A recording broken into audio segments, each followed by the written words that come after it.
Students, இப்போ வந்து Newton interpolation formula use பண்ணி ப்ராப்ளம் பார்க்க போறோம். ப்ராப்ளம்ல என்ன கொடுத்திருக்காங்க அப்படின்னா the area of the circle corresponding to diameter d is given. அதாவது diameter இதுனா ஏரியா இவ்ளோ அப்படின்னு கொடுத்துட்டாங்க. diameter வந்து 80, 85, 90, 95, 100. ஏரியா வந்து 80 க்கு 5026, 85 க்கு 5674, 90 க்கு 6361, 95 க்கு 7088, 100 க்கு 7854. ஓகே, ஸோ இப்போ வந்து இந்த டயாமீட்டர் வந்து 105 இருந்தது அப்படின்னா நமக்கு வந்து ஏரியா எவ்வளோ அப்படிங்கறத வந்து நியூட்டன்ஸ் இன்டர்போலேஷன் ஃபார்முலா வச்சு கண்டுபிடிக்க சொல்லியிருக்காங்க. ஓகேவா? ஸோ இப்போ வந்து அவங்க கேட்டிருக்கிற டயாமீட்டர் எவ்வளோ 105. இப்போ இது வந்து நம்ம கொடுத்துருக்கிற டயாமீட்டர் வேல்யூஸ்ல பிகினிங்ல இருக்கிற வேல்யூக்கு க்ளோஸரா இருக்கா, எண்டில் இருக்கிற வேல்யூக்கு க்ளோஸரா இருக்கான்னு நம்ம இப்போ பார்க்கணும். இப்போ வந்து அது வந்து எண்டில் இருக்கிற வேல்யூக்கு தான் க்ளோஸரா இருக்கு. ஏன்னா நமக்கு வந்து கொடுத்துருக்கிறதுல வந்து டி வந்து 100 தான் எண்ட் ஆகுது. ஸோ 100க்கு நேராக தான் 1.105 இருக்கு. ஸோ இப்போ வந்து இந்த மாதிரி இருந்ததுன்னா you go for Newton's backward interpolation. So given diameter is equal to 105. இது வந்து closer to end value of D. So we go for Newton's backward interpolation formula.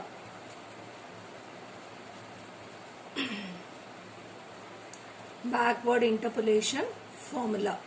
So இப்போ வந்து இந்த டயாமீட்டரையும் ஏரியாவையும் வச்சு நம்ம வந்து ஒரு டேபிள் ஃப்ரேம் பண்ணணும். இப்போ நமக்கு வந்து எக்ஸ் வந்து டி. ஸோ டியோட வேல்யூஸ் என்ன?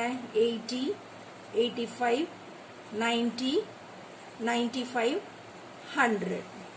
அடுத்தது ஒய்யோட வேல்யூஸ் என்ன? ஏரியா தான் நமக்கு ஒய்யோட வேல்யூஸ். ஒய்யோட வேல்யூஸ் வந்து 5026, 5674, 6361, 7088, 7854. ஓகேவா? இப்போ வந்து நம்ம first backward difference, second backward difference, third backward difference கண்டுபிடிச்சு we should go for this.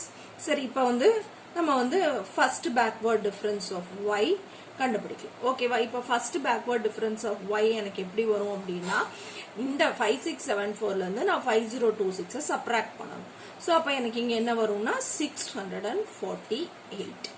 Okay, அடுத்தது இப்போ இந்த வேல்யூல இருந்து இதை நான் சப்ராக்ட் பண்ணணும். ஸோ இப்போ எனக்கு இங்க என்ன வரும்னா 688. அதே மாதிரி நான் இந்த ப்ராசஸை ரிப்பீட் பண்ணேன் அப்படின்னா எனக்கு இங்க வந்து 726, இங்க வந்து 766 வரும். இப்போ அடுத்தது வந்து நான் second backward difference of Y போகிறேன். இப்ப second backward of difference of Y போனேன்னா இந்த வேல்யூல இருந்து நான் இந்த வேல்யூவை சப்ராக்ட் பண்ணணும்.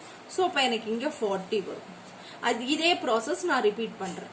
ஸோ இதே ப்ராசஸ் நான் ரிப்பீட் பண்ணும்போது எனக்கு இங்க வந்து சப்ராக்ட் பண்ணா 38, இங்க சப்ராக்ட் பண்ணா 40. இப்ப அடுத்தது வந்து நான் third backward difference of Y போறேன். இப்ப third backward difference of Y போகும்போது இதே மாதிரி தான் சக்சசிவா இருக்கிறதுல நம்ம சப்ராக்ட் பண்ணிட்டே போகணும். ஸோ இதை சப்ராக்ட் பண்ணும்போது எனக்கு என்ன வரும்னா -2 வரும். ஸோ இங்க 48 - 13 சப்ராக்ட் பண்ணனா எனக்கு இங்க என்ன வரும்னா 2 வரும். ஓகேவா? ஸோ இப்ப அடுத்த பாசிபிலிட்டியும் இருக்கு. நம்ம வந்து ஃபோர்த் டிஃபரன்ஸ் ஆஃப் ஒய் வரைக்கும் போலாம். So fourth difference of Y. So இப்போ நான் ஃபோர்த் டிஃபரன்ஸ் ஆஃப் ஒய் போகும்போது எனக்கு இங்க வந்து 4ன்னு வேல்யூ வருது. ஸோ இப்போ வந்து நம்ம என்ன பண்ணியிருக்கோம் அப்படின்னா பேக்வர்ட் டிஃபரன்ஸ் டேபிள் ஃப்ரேம் பண்ணியாச்சு. ஓகேவா? ஸோ இப்போ நமக்கு வந்து லாஸ்ட் வேல்யூ வந்து ஃபோர்த் டிஃபரன்ஸ் ஆஃப் ஒய் வரைக்கும் நமக்கு இப்போ கிடைச்சிருக்கு. ஓகே, ஸோ இப்போ வந்து நான் நியூட்டன்ஸ் பேக்வர்ட் ஃபார்முலா எழுதுறேன். Newton's backward formula. இப்போ நியூட்டன்ஸ் பேக்வர்ட் ஃபார்முலால நமக்கு ஒரு சில வேரியபிள்ஸ் வரும். அந்த வேரியபிள்ஸோட வேல்யூஸும் நம்ம கால்குலேட் பண்ண வேண்டியதா இருக்கும். ஃபர்ஸ்ட் நம்ம ஃபார்முலாஸ் எழுதிக்கலாம். ஃபார்முலாஸ் எழுதிட்டு அதுக்கப்புறம் we go for calculating the values. Okay, now Newton's backward formula. Newton's backward formula. இது என்ன அப்படின்னா yr is equal to yn plus r into first backward difference of yn plus r into r plus 1 by 2 factorial into second backward difference of yn plus r into r plus 1 into r plus 2 into third factorial divided by that third factorial into third backward difference of yn. So இப்போ நம்ம வந்து என்னன்னா எந்த values எல்லாம் நம்ம use பண்றோம் அப்படி fourth backward difference இருக்கு அதுவும் எழுதிடலாம். So plus r into r plus 1 into r plus 2 into r plus 3 divided by 4 factorial into fourth backward difference of yn. So இப்போ வந்து நமக்கு fourth backward difference வரைக்கும் தான் இருக்கு, அதனால இது வரைக்கும் தான் நம்ம வந்து போட்டுக்கோம். இப்போ இதுல பாத்தீங்கன்னா இந்த ஸ்ட்ரெச் ஃபுல்லா நம்ம யூஸ் பண்ணுவோம். ஓகேவா? இந்த ஸ்ட்ரெச் ஃபுல்லா நம்ம யூஸ் பண்ணி நம்ம வேல்யூஸ் கண்டுபிடிப்போம். சோ இப்போ இதுல வந்து நமக்கு வந்து r னு ஒரு வேல்யூ இருக்கு. சோ அந்த rங்கிற வேல்யூ வந்து நம்ம எதுல இருந்து கண்டுபிடிப்போம் அப்படின்னா என்னோட r is equal to x minus x4 divided by h. ஓகேவா? சோ இப்போ இது x0. சோ நமக்கு வந்து x0 வந்து 80, x1 வந்து 85, x2 வந்து 90, x3 வந்து 95, x4 வந்து 100. சோ இந்த வேல்யூ தான் நம்ம இங்க யூஸ் பண்றோம். x4 அதாவது x என்னோட வேல்யூ. சோ x வந்து எனக்கு என்ன கொடுத்திருக்காங்க 105 கொடுத்திருக்காங்க. சோ இது by 100. h வந்து நமக்கு வர டிஃபரன்ஸ் இந்த ரெண்டுக்கும் 80க்கும் 85க்கும் நடுவுல எவ்வளவு டிஃபரன்ஸ் வருதோ அது. சோ அது வந்து 5. சோ இப்போ நம்ம சிம்பிளிஃபை பண்ணனா எனக்கு r ஓட வேல்யூ 1 வருது. சோ இங்க எங்கெங்க r இருக்கோ நான் வந்து அதுக்கு வந்து அந்த 1 வேல்யூ சப்ஸ்டிட்யூட் பண்ணிக்கலாம். சோ இப்போ நான் சிம்பிளிஃபை பண்றேன். அப்ப சிம்பிளிஃபை பண்ணா எனக்கு என்ன வரும்னா இப்போ yn என்ன 7854. சோ 7854 plus r ஓட வேல்யூ என்ன 1 into first difference of yn வந்து என்ன 766. ஓகேவா? அடுத்து plus 1 into 2 by 2 factorial வந்து it is 2. 2 factorial is 2 into yn என்ன 40. ஓகேவா?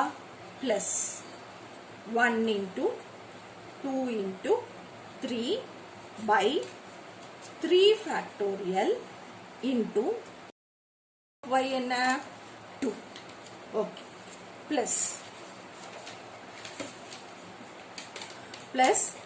1 into 2 into 3 into 4 divided by 4 factorial into 4. okay so இப்போ வந்து இத வந்து நம்ம சிம்பிளிஃபை பண்ணலாம். சோ இப்போ இத நம்ம சிம்பிளிஃபை பண்ணோம்னா நமக்கு என்ன வேல்யூஸ் கிடைக்கும் அப்படினா 7854. சோ இத சிம்பிளிஃபை பண்ணும்போது நமக்கு என்ன வேல்யூஸ் கிடைக்கும் அப்படினா this is equal to 7854 plus 766 plus இது கேன்சல் ஆயிடும் 40 plus அடுத்தது 2 வரும். ஏன்னா இங்க 6 வரும்போது இந்த 3 ஃபேக்டர்லாம் 2 மட்டும் தான் இருக்கும். plus இங்க கேன்சல் பண்ணும்போது நமக்கு வந்து 4 வந்துரும்.